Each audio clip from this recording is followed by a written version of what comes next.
समाधान। नमस्कार, आदाब, सत श्री अकाल मित्रों, स्वागत है समाधान कार्यक्रम में आप सभी का एक बार पुनः। मित्रों, मैं एक सर्वे रिपोर्ट देख रहा था, उसमें मैंने पाया कि अमेरिका में 200 ऐसे इंस्टीट्यूट हैं जहां पे योग पे, मेडिटेशन पे वो रिसर्च कर रहे हैं और उन्होंने ये पाया है कि जो लोग मेडिटेशन करते हैं उनकी आंतरिक शक्ति बहुत बढ़ जाती है, उनकी कार्य क्षमता बहुत बढ़ जाती है। इसीलिए उन्होंने अपनी कई कंपनीज में ऐसा किया है कि जो भी एम्प्लॉयज़ आएंगे वो पहले मेडिटेशन करेंगे 10 मिनट 15 मिनट और उसके बाद अपने कार्य क्षेत्र में जाएंगे।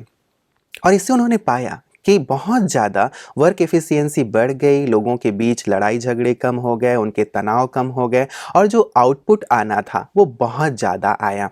तो विदेशी लोग भी भारतीय मेडिटेशन को, योग को अपना रहे हैं। क्या हम भी मेडिटेशन को इतनी महत्ता दे रहे हैं अपने आज के जीवन में? शायद हम पश्चिम की ओर देख रहे हैं बहुत सारी चीज़ों के लिए, लेकिन मूल में हमारी सभ्यता में, हमारी संस्कृति में कई ऐसी चीज़ें हैं जो जीवनदायिनी हैं, संजीवनी है और आज समय की मांग हैं।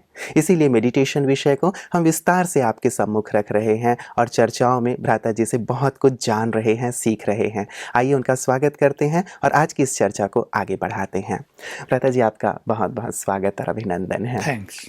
भ्राता जी, कल हम लोग आत्मा के विषय पे चर्चा कर रहे थे और आत्मा की बहुत सारी बातें हम लोगों ने जानी समझी थी। इससे पहले कि मैं वहाँ आऊँ, एक विशेष चीज़ कि हमारी जो रुझान है वो विदेश की ओर, पश्चिमी संस्कृति की ओर होती जा रही है, जबकि ये देखने में आ रहा है कि विदेशी लोग हमारे देश की संस्कृति की ओर ज़्यादा झुक रहे हैं। क्या करना चाहिए ऐसे में हमारे लोगों को? देखिए, भारत ही तो ज्ञान का उद्गम स्थान रहा है ना जी। एक समय था जब भारत विश्व गुरु कहलाता था और आज भी संसार में अगर किसी को शांति चाहिए तो वो किसे पूछता नहीं, वो भारत में आता है।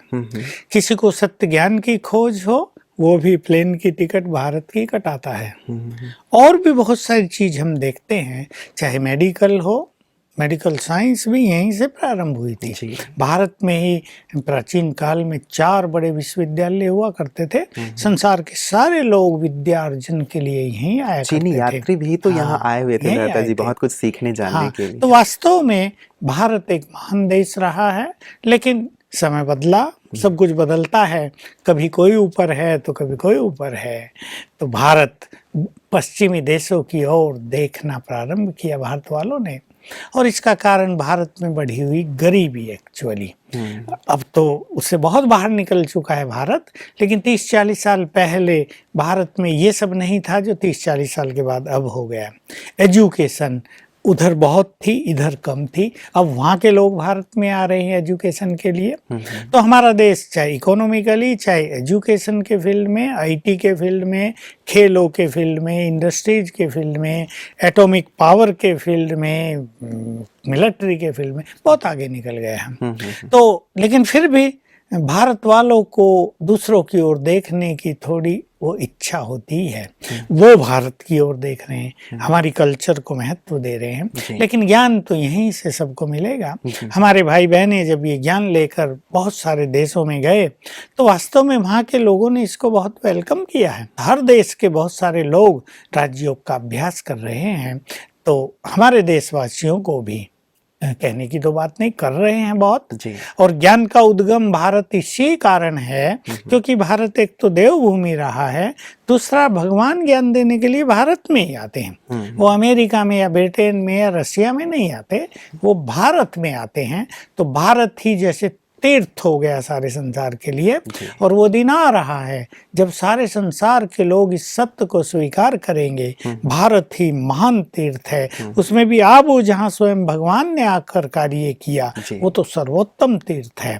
तो भारत वालों को तो इसका पहले फायदा उठाना ही चाहिए। मुझे तो मेरा भाव ही यही था भ्राता जी कि ठीक है, हम सीखते रहे हैं, हमारी संस्कृति ऐसी रही है जो बहुत ही विशाल हृदय रही है, जो भी यहाँ आया वो समा गया।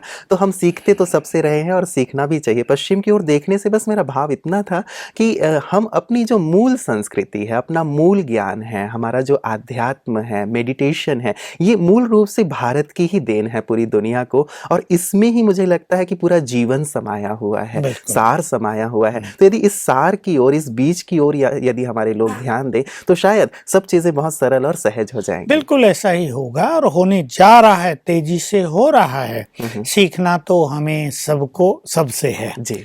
विदेशों में कोई अच्छी चीज है, हम भारत वाले सीखते हैं, भारत में कोई अच्छी चीज है, वो लोग सीखते हैं। बिल्कुल। अब तो ये सारा विश्व काफी जुड़ गया है। इलेक्ट्रॉनिक्स माध्यम ने संसार को बहुत छोटा कर दिया है। ये तो बहुत सुंदर बात है और मनुष्य को अच्छी चीज सीखने के लिए सदा ही तत्पर रहना चाहिए। रशिया के कुछ लोग अच्छी चीजें सिखा रहे हैं, हम उनको वेलकम करते हैं, हमारे यहाँ भी आते हैं और उनसे बहुत अच्छी चीजें हमें मिलती हैं। लेकिन जहाँ तक ज्ञान और योग की बात है, मेडिटेशन की बात है, वो तो भारत की देन है और विदेशी लोग इसका भी सम्मान कर रहे हैं, सीख रहे हैं। जहाँ भी हमारे बहनें जाती हैं, उनके ऑर्गेनाइजेशंस में वो भाषण कराते हैं तो वो इसको बहुत लाइक करते हैं, दे वेलकम इट। तो ये भारत वालों के लिए भी गर्व की बात है। बिल्कुल। भ्राता जी, आए कल के मूल विषय पे।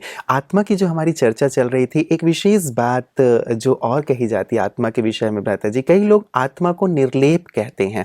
मैं थोड़ा इस पे जरूर प्रकाश चाहूँगा, क्योंकि लोग ये कहते हैं कि आप जो भी करना हो करो, खाओ पियो जो भी कर रहे हो, आत्मा तो लेप शेप से न्यारी है, मतलब उस पर कोई प्रभाव नहीं पड़ता है। तो जब इस तथ्य को मान के चलते हैं, मान्यता को मान के चलते हैं, तो शायद हम कहीं गलत रास्ते पे तो नहीं निकल जाते हैं। तो इसमें कहाँ तक सच्चाई है? देखिए, गीता में भी ये बात आ गई, आत्मा निर्लेप है। दर्शनों में भी ये बात आ गई, आत्मा निर्लेप है।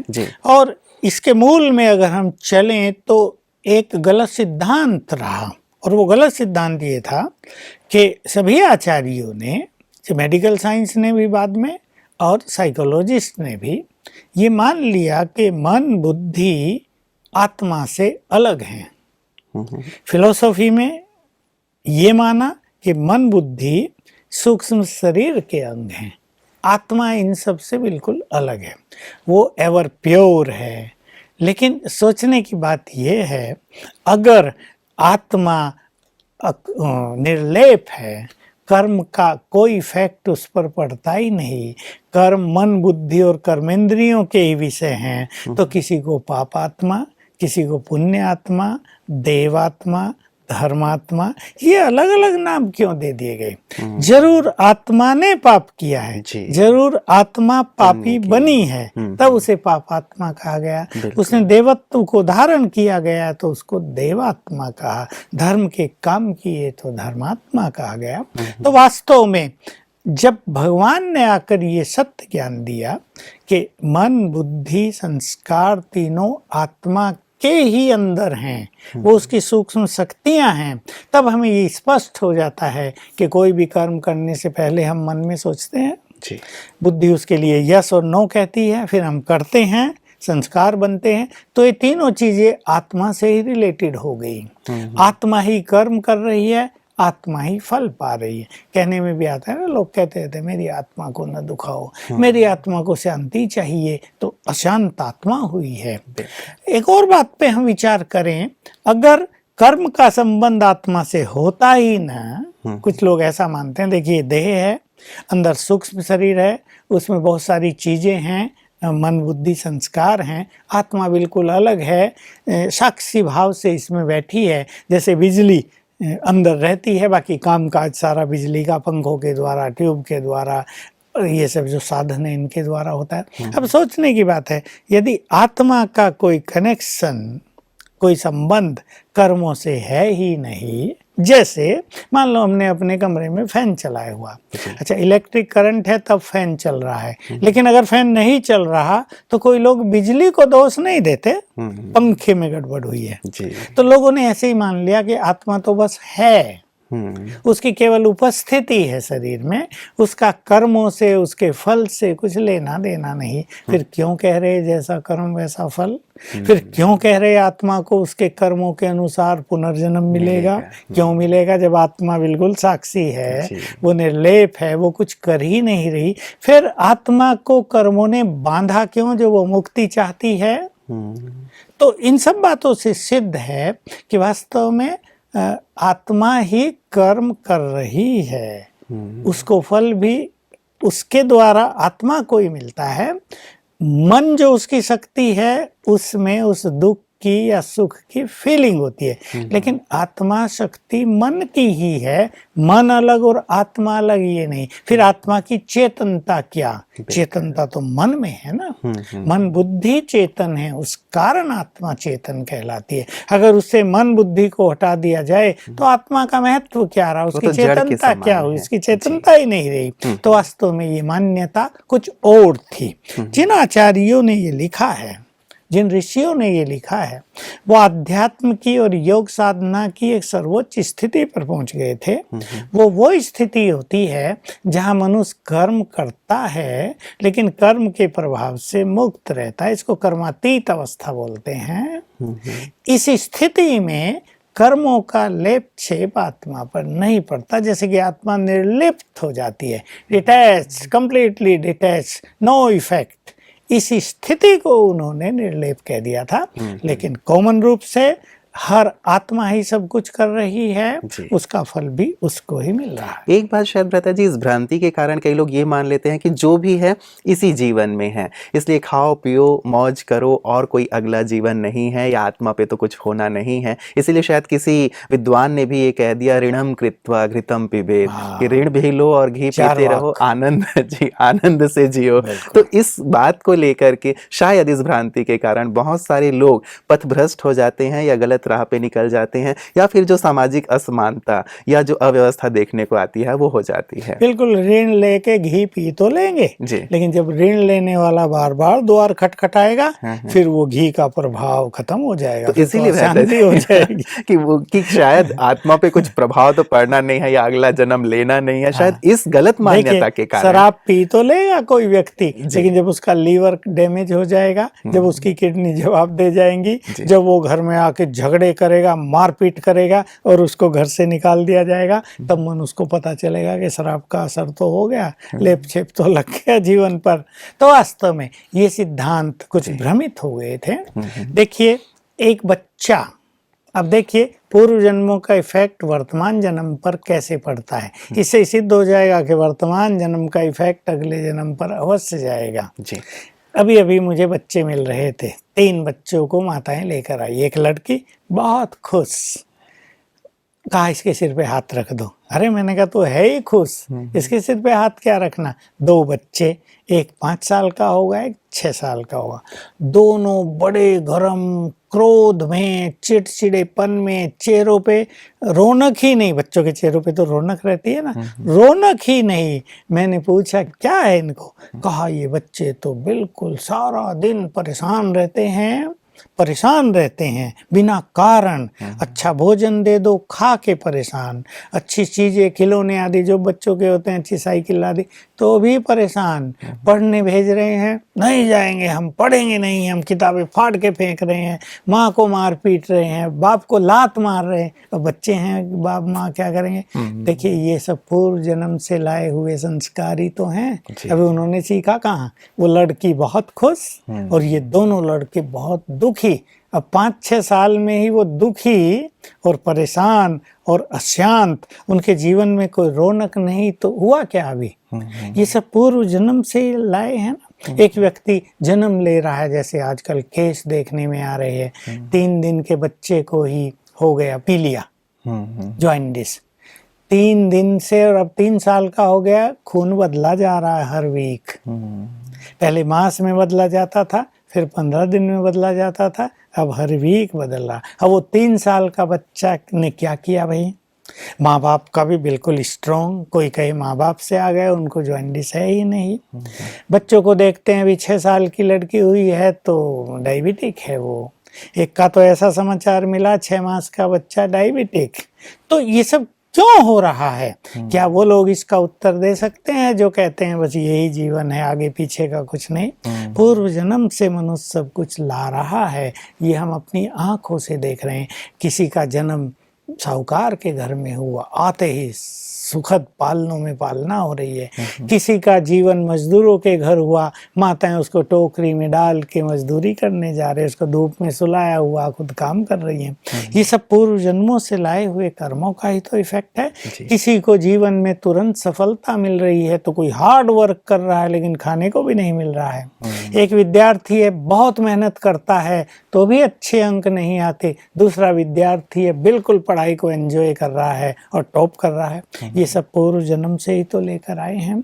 तो वास्तव में एक जन्म दूसरे से, दूसरा तीसरे से, तीसरा चौथे से, ये श्रृंखला बनी हुई है। कोई भी जन्म अकेला नहीं है। बिल्कुल प्रथा जी, वैसे ये बहुत सुंदर बात है और बहुत तार्किक भी है जो बात आपने रखी है कि आज जो भी सिचुएशन देखने में आ रही हैं, बच्चों को हम देख लेते हैं, अलग अलग बौद्धिक स्तर के हैं, कोई गरीब है, कोई अमीर घर में है, तो इससे लगता है कि जरूर पिछले जन्मों से लेके आ रहे हैं। कई लोग पुनर्जन्म को नहीं मानते, खैर एक अलग विषय है, लेकिन इस पे हम चर्चा बाद में करेंगे। एक सुंदर बात जहाँ पे हम कल थे भ्राता जी, आप परम धाम के बारे में, जो आत्माओं का घर है, वहाँ के बारे में चर्चा कर रहे थे कि मूल रूप से हम वहाँ के रहने वाले हैं। वहाँ के बारे में थोड़ी चर्चा और करें ताकि वहाँ से शुरुआत करें। वो स्वीट साइलेंस होम है जहाँ की साइलेंस बहुत स्वीट है। कोई कहे वो कितना ऊपर है, इन्फिनिटी, और वो ईयर जो नापते हैं ना, ये प्रकाश वर्ष, तो उसको नापा तोला नहीं जा सकता। पर आत्मा वहां से क्षण भर में नीचे आ जाती है। वो हमारा धाम है, वो मुक्ति धाम है, जहां आत्मा कर्मों से बिल्कुल मुक्त होकर, विकारों से मुक्त होकर, संपूर्ण पवित्र होकर जाकर निवास करती है। तो हम चर्चा कर रहे थे, वहां से हम आए थे, अब लगभग सभी आत्माएं वहां से आने को हैं। जो थोड़ी बहुत बची वो भी 1-2 साल में सभी उतर जाएंगी। अब फिर सिलसिला चलेगा वापिस मुक्ति धाम को जाने का। अब वो ऐसा हमारा घर है, पवित्र घर है, कि वहाँ आत्माएं स्वतः ही उड़कर नहीं जा सकती। आत्मा को प्योरीफाई होना होगा। आत्मा में जो लाइट पहले थी, जो बुझ गई है, जो बिल्कुल डिम हो गई है, उसको फिर से एनलाइटेंड करना होगा। इसके लिए आते हैं स्वयं भगवान। वो सभी आत्माओं को फिर से वापस ले जाते हैं, जिसको हम परम धाम कहते हैं, मुक्ति धाम। तो वास्तव में वो हमारा घर है। इसमें एक बात मैं और जोड़ देना चाहता हूँ जी। हमने आत्मा के ज्ञान की चर्चा की।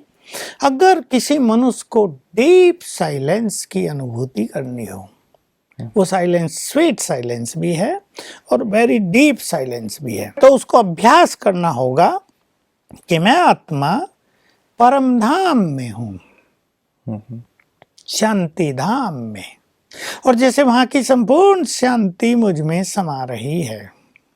थोड़ी देर जैसे हम अपने घर में जाके शांति में बैठ जाएंगे, डीप साइलेंस की अनुभूति होने लगेगी। हम मुक्ति में कैसे थे उसका अनुभव हमें होने लगेगा, क्योंकि मरने के बाद मुक्ति का ज्ञान नहीं रहेगा, उसकी अनुभूति नहीं रहेगी।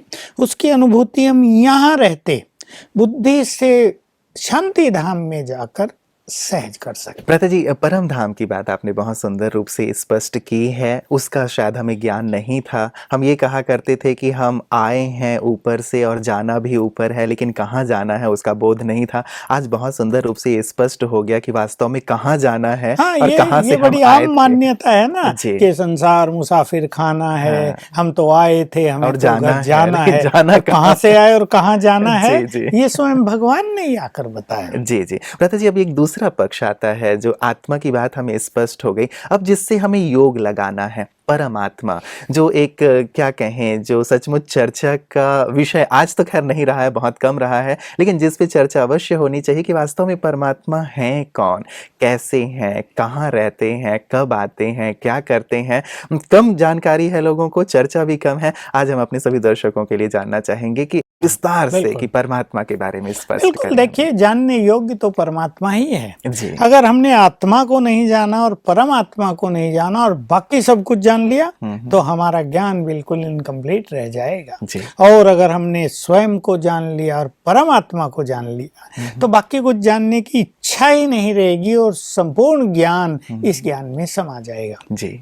आपने बात कही कि अब तो संसार में लोग परमात्मा की चर्चा ही कहाँ करते हैं। विदेशों में तो यह हाल हो गया कि बड़े बड़े होर्डिंग्स लगा दिए गए हैं और उस पे लिख दिया गया है कि आपको टिक मार्क करना है, डज गॉड एग्जिस्ट, हाँ और ना लिखो। तो वहाँ तो ये हो गया। और हमारे भाई बहनें जब वहाँ लेक्चर के लिए जाते हैं तो उन्हें कह दिया जाता है गॉड शब्द का प्रयोग न करना, भगवान के नाम से लोग चिढ़ते हैं यहाँ। देखिए ये हाल हो गया है भगवान के बच्चों जो का। सृष्टि के नियंता हैं, जिन्होंने रचना की है, तो बीज रूप तो है जो। क्या दुर्गति तो मनुष्य की होगी ना। जी। उसे कनेक्शन तोड़ लिया, उसके बारे में कुछ सुनना नहीं चाहते, उससे प्रेम नहीं रहा, तो दुर्गति तो होगी। तो उन्होंने जो ये बॉम्ब्स बना लिए हैं ये अपने ही विनाश के लिए इसलिए तैयार कर दिए हैं। तो वास्तव में भगवान को जानना हमारा परम कर्तव्य है, क्योंकि वो सृष्टि का नियंता, सृष्टि का क्रिएटर और हम सबका परम पिता है। उसके बिना हम अधूरे हैं। अगर उसके बारे में ही हम चर्चा नहीं करते, अगर उसके बारे में हम चिंतन ही नहीं करते, उसके लिए कुछ समय ही नहीं निकालते, तो हमारा डाउनफॉल होना निश्चित है। और यही कारण है कि संसार में सब कुछ पतन की ओर जा रहा है। एजुकेशन बढ़ी हुई दिखाई दे रही है, इकोनॉमिकली हम बहुत स्ट्रांग होते दिखाई दे रहे हैं, और बहुत चीज़ों में हम सोचते हैं हम तो बहुत डेवलप कर गए हैं, लेकिन मनुष्य का पतन होता ही जा रहा है। जिसके लिए सुखों के साधन बनाए वो सुखी नहीं हो पा रहा है। मेडिकल साइंस ने इतना सब कुछ कर दिया, आज हर जगह हाथ खड़े कर रही है वो। और 2-4 साल में ये संभव है कि ऐसा हो जाए मेडिकल साइंस कहने लगे हमारी दवाई काम ही नहीं कर रही, वाइटल फोर्स मनुष्य की रेजिस्टेंस आज भी अभी भी भ्राता जी कई लोग जो हमारे दर्शक हैं, कईयों ने ये फोन करके बताया भी कि भाई डिप्रेशन की दवा ले रहे थे, लेकिन एक समय ऐसा आ गया कि वो दवाइयाँ असर नहीं कर रही हैं। फलानी चीज के लिए दवा ले रहे थे, एक समय आया कि अब वो हो नहीं रहे हैं असर। तो शायद क्वांटिटी भी बढ़ाते चले जाते हैं, लेकिन एक समय आने के बाद वो भी बिल्कुल असरदारक नहीं रह जाते। इसलिए परमात्मा को जानना, उससे अपना नाता जोड़ना, उसके प्रेम को अनुभव करना, उसकी शांति से ओतप्रोत होना, उसकी शक्तियों को स्वयं में समाना, ये मानवता के उत्थान के लिए अब अति आवश्यक हो गया है। इसके बिना मनुष्य सरवाइव नहीं कर पाएगा। ये एक बहुत बड़ा चैलेंज हम संसार को दे रहे हैं। तो भगवान तो इस समय स्वयं धरा पर आए और उन्होंने अपने बारे में संपूर्ण ज्ञान खुद दिया। गीता में भी है, हे अर्जुन मेरे द्वारा मुझे जानो। बहुत अच्छी बात है। जब 11वें अध्याय में इसका वर्णन है, जब विश्व रूप का साक्षात्कार कराया तो बहुत सुंदर बातें आ गई हैं। हे अर्जुन तेरे सिवाय मेरा ऐसा स्वरूप न वेदों से, न यज्ञ से, न तप से, न दान से, न पुण्य से, न तपस्याओं से कोई नहीं देख सकता है। तो देखिए परमात्मा को न जाना जा सका है, न उसके असली स्वरूप को देखा जा सका। ठीक है, कोई हनुमान का भक्त है, हनुमान के दर्शन हो गए, कोई महाकाली का भक्त है, काली ने दर्शन दे दिए, लेकिन परमात्मा के दर्शन, उससे परिचय, उससे सामीप्य ये हुआ ही नहीं। चर्चाएं इसकी वेदों में बहुत रही, बहुत सुंदर बातें वहां भी कह दी गई, लेकिन परफेक्ट नॉलेज परमात्मा के बारे में आई नहीं। लोग शायद मेरी बात सुन के तर्क करें कि क्यों नहीं आई है, वेदों में सब कुछ है, दर्शनों में सब कुछ लिखा हुआ है। अगर मनुष्य को परमात्मा के बारे में संपूर्ण ज्ञान होता तो उसका उससे नाता होता, वो उसे पुकारता क्यों? सारे वेद पढ़कर भी वो क्यों कहता मुझे सत्य से असत्य से सत्य की ओर ले चलो, मुझे अंधकार से प्रकाश की ओर ले चलो। प्रकाश तो मिल गया ना उसे। सब कुछ पढ़ लिख के फिर वो देवताओं के आगे हाथ क्यों जोड़ता? तो संपूर्ण ज्ञान का अभाव रहा। और पतन भी तो हुआ है भ्राता जी। पतन यदि हो रहा है लगातार, यदि दुख दर्द तकलीफें बढ़ती चली जा रही हैं, तो निश्चित रूप से लगता है कि शायद उससे हम सही रूप से कनेक्ट नहीं, जुड़े नहीं हैं, कुछ इनकम्प्लीट है। चाहे मेडिकल साइंस की बात, और मेडिकल साइंस रोगों का उपचार नहीं कर रही तो इट इज इनकम्प्लीट। तो भगवान के बारे में कोई कुछ जान नहीं पाया। आखिर मनुष्य ने उसकी खोज छोड़ दी। आज तो ये हो गया, अब जाओ, मैं तो गया हूँ आचार्यों के पास, अपने महामंडलेश्वरों के पास, तो ये सब चर्चाएं नहीं हैं। शिष्य बनाना, प्रचार कर देना, उपदेश दे देना, भोग भेंट स्वीकार कर लेना, बस यही धर्म रह गया। मंदिर बना दिए, लोग आ रहे, पूजा पाठ हो रही, धन पैसा आ रहा है, आजीविका चल रही, दैट्स ऑल। लेकिन जब तक भगवान को नहीं जाना और उससे अपना नाता नहीं जोड़ा, तब तक मनुष्य का कल्याण नहीं होगा। तो मैं कह रहा था कि स्वयं भगवान ने आकर बताया मैं कौन हूँ। तो उनके शब्दों में ही, उनके ज्ञान के आधार से ही मैं ये संक्षिप्त जानकारी सभी को देना चाहता हूँ। जी। जैसे आत्मा अति सूक्ष्म प्रकाश स्वरूप है, उसको देखा नहीं जा सकता, वो भी निराकार है। वैसे ही आत्माओं का परम पिता भी, देखिए उसके लिए शब्द ही है परम आत्मा, परम प्लस आत्मा। आत्माओं में जो परम है, जो सुप्रीम है, तो जो स्वरूप आत्मा का है वही परमात्मा का अति सूक्ष्म, सूक्ष्म अति सूक्ष्म ज्योति। लेकिन दोनों के प्रकाश में अंतर है, दोनों से जो चारों ओर एनर्जी फैलती है उसमें अंतर है। आत्मा शक्ति स्वरूप है तो परमात्मा सर्वशक्तिवान है, लेकिन स्वरूप दोनों का समान है। रही बात धाम की, सब ऊपर को इशारा करते ही हैं, तो जो आत्माओं का धाम है, परम धाम जिसकी हमने चर्चा की, जो ब्रह्मलोक है, उसमें सबसे ऊपर परमात्मा का निवास है, जो महाज्योति है, निराकार है। नाम उसका कल्याणकारी होने के कारण शिव है। यहाँ कई लोग कंफ्यूज होते हैं क्योंकि महादेव के रूप में शिव को दिखाया गया, उनकी यादगारें हैं। तो यहाँ हम स्पष्ट कर दें कि एक है निराकार परमात्मा जिसका नाम शिव है, और दूसरे हैं महादेव शंकर, वो एक देवता है, देवों के देव, वो अलग चीज है। जिस परमात्मा की चर्चा हम कर रहे हैं वो निराकार, सूक्ष्म अति सूक्ष्म, और इम्पोर्टेंट बात ये कि उसको देह नहीं है, वो पुनर्जन्म मरण में नहीं आता। जो भी देहधारी है, चाहे वो देवता हैं, चाहे वो गुरु हैं, चाहे मनुष्य हैं, इसमें किसी को बुरा लगने की बात नहीं। कोई भी देहधारी भगवान नहीं होता, ये स्वयं भगवान ने कह दिया। मैं देह से रहित, गीता में भी ये बात आई, देह रहित अव्यक्त हूँ, अजन्मा हूँ। तो उसका स्वरूप अति सूक्ष्म, धाम परम धाम, और वो कोई भी देहधारी नहीं है। नाम उसका शिव, और ब्रह्मा विष्णु शंकर उसकी 3 रचना। बहुत सुंदर बात है जी। सार में आपने परमात्मा का सुंदर स्वरूप बताया है, लेकिन संसार में बहुत सारे मतांतर हैं। मैं चाहूँगा कि उस पे भी ज़रूर आपसे स्पष्टीकरण हम लें कि उनमें कहाँ तक सार्थकता है या संपूर्ण सत्य क्या है, क्योंकि संपूर्ण सत्य का उद्घाटन सबके सम्मुख होना ही चाहिए। तो इस पर स्पष्टीकरण मैं अवश्य चाहूँगा। आज वक्त हमें यहीं तक इजाज़त दे रहा है। आज की सुंदर चर्चा के लिए और परम सत्य की जानकारी देने के लिए आपका बहुत बहुत शुक्रिया। मित्रों, एक बार 4 अंधे लोग हाथी के पास पहुंचे और हाथी के अलग अलग भागों को उन्होंने छुआ। किसी ने पूछा कि हाथी कैसा है, तो जिसके हाथ में हाथी का पैर था उसने कहा कि हाथी खंभे जैसा है। किसी ने कहा जिसके हाथ में हाथी के कान थे उसने कहा नहीं, हाथी तो सूपे जैसा है। जिसके हाथ में पूंछ थी उसने कहा नहीं, हाथी तो रस्सी के जैसा है। जिसके हाथ में उसका पेट वाला भाग था उसने कहा नहीं नहीं, हाथी तो दीवार की तरह है। तो मित्रों, आज वही बात हो गई है कि हमने जैसा जिस स्वरूप में भगवान को अनुभव किया उसी स्वरूप में मान लिया, लेकिन वास्तव में सत्य कुछ और है। सत्य को जानना समझना बहुत आवश्यक है ताकि हम उस परम सत्य से अपना नाता जोड़ सकें। क्योंकि हम बात कर रहे हैं मेडिटेशन के ऊपर, तो यदि हम मेडिटेट करना चाहते हैं, परमात्मा से अपना संबंध जोड़ना चाहते हैं, तो उसके सत्य स्वरूप को जानना भी नितांत आवश्यक हो जाता है। इस चर्चा को हम प्राता जी के साथ आगे भी जारी रखेंगे। आप समाधान कार्यक्रम में हमारे साथ बने रहिएगा ताकि मेडिटेशन की हम और गहराई में उतर सकें और उस परम सत्य के और नज़दीक पहुंच सकें। नमस्कार।